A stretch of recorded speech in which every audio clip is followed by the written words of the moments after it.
You obviously talked about how the new media, streamers, people making video content, have largely supplanted the games press. But do Yes. you still think that there is a role for a good text-based journalism in the games industry? Yes. Yeah, I do think that. And you see it spring back to life. A lot of times these alternative press will kind of pop up. Like I used to read One Angry Gamer fairly often.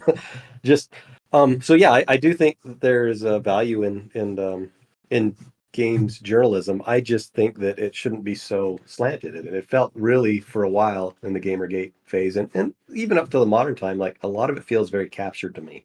Like it's very slanted one way.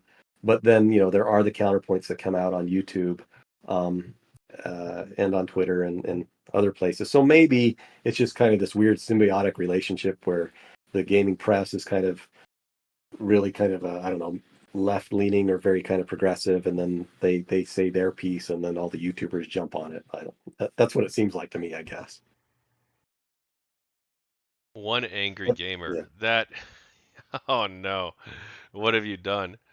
Um, Well, is that a bad because bad reference? I mean, I remember when some of the GamerGate stuff was going on, I just went to their site a few times and said, "Oh, well, these guys are trying to cover this," and I don't he follow them anymore. So yeah. he he I knew him.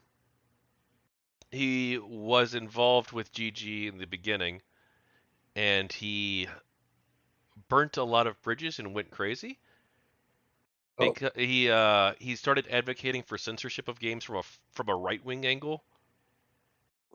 Mortal oh, Kombat, I well, believe it was.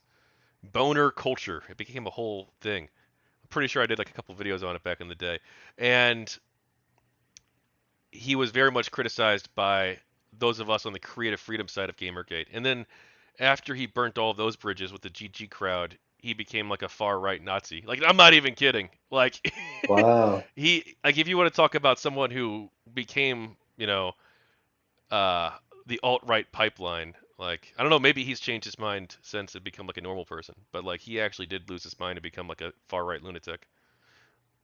Yeah, wow. I I did can not give you know the that. receipts after we're off air if Okay. you want to see proof. Well, I suspect that you're much better informed on all the details of what's going on since you've been covering this for quite some time, and I'm just kind of a gadfly on the side saying, well, here's what I think, but I have not delved into a lot of these stories.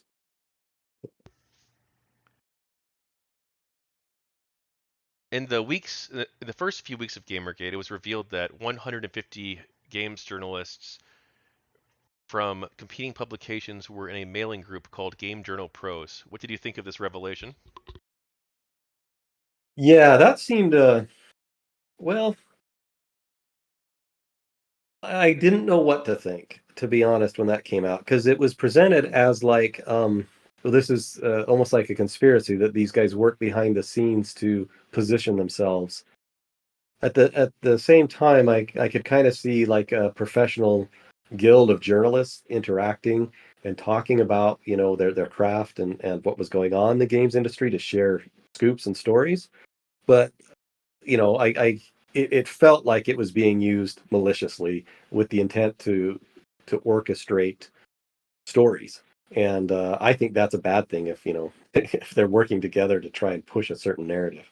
That's what it felt like. And if that was the case, then yeah, that was a bad thing. But it's one of those things I didn't feel well enough informed on. I just heard about it and thought, man, I hope that's not.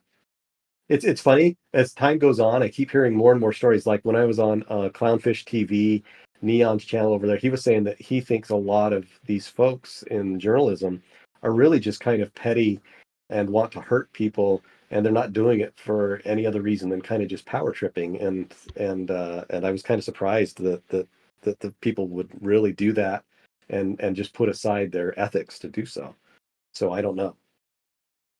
I know this was I don't. before you got involved with the conversation, but did you watch the SPJ Airplay event organized by the Society of Professional Journalists and Michael Koretsky?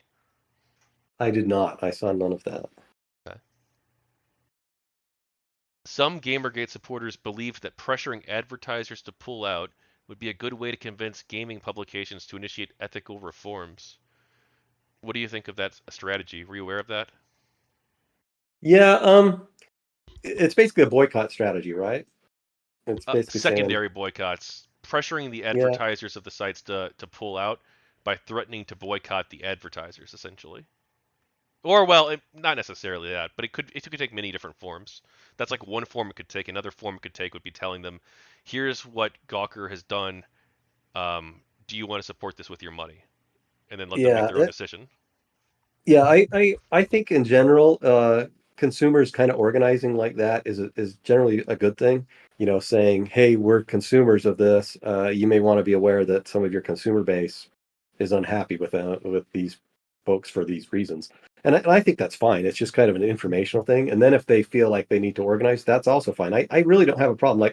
Like when the folks wanted to boycott Hogwarts Legacy because they felt it was somehow, making J.K. Rowling uber ultra rich or something. That's fine. I don't mind that they wanted to boycott. It just wasn't effective. Um, so I don't have a problem with anybody boycotting anything for any ideological reason if they think it's right. And do what you think is best. It's part of living in kind of a creative, free, open market society. Hi, I'm Tachyon Blue. Thank you for watching another one of my GamerGate book video segments. Altogether, I've interviewed over 70 people involved with GamerGate, and I'm going to be launching a Kickstarter campaign in the coming weeks. So please, I need your support to help make this project a reality. I'm turning these 70 plus interviews into a multi-volume series of books, the first volume of which is already completed. And so I'd like you to please stay tuned for more information about the Kickstarter. And if you haven't already, please like, subscribe, and comment. More updates will be coming in the near future. Thank you, and take care.